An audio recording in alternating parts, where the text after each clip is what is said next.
मुझसे कोई गलती हुई है क्या? मैं मानती हूँ मैं टाइम से नहीं उठी, पर आगे से ऐसा कभी नहीं होगा। पहले तो तुम ये परेशान होना बंद करो। और पहली बात यह है कि तुम कोई देर से नहीं उठी हो। और दूसरी बात यह है कि जब सुबह की पहली चाय मैं खुद बनाता हूं तो मैं तुम्हें क्यों बनाने दूं? आप बनाते हो?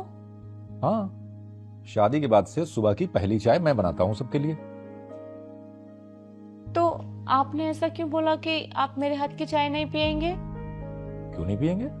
पियेंगे, बिल्कुल पियेंगे। पर आपने कहा था ना कि बहू के हाथ की चाय नहीं पियेंगे। हाँ, बहू के हाथ की चाय नहीं पियेंगे। हमारे घर बहू है कहाँ? हमारे यहाँ तो बेटी आई है। और जब बहू है ही नहीं तो बहू के हाथ की चाय कैसे पियेंगे?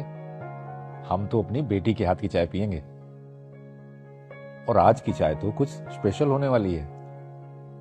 कैसे पापा जी? वो ऐसे, क्योंकि आज हम पहली बार अपनी बेटी के साथ बैठकर चाय पी रहे हैं। क्यों? हाँ। और बेटा, तेरे दिमाग में ससुराल को लेके जो सोच है ना, उसे निकाल दे। ये तेरा ससुराल नहीं, तेरा अपना घर है।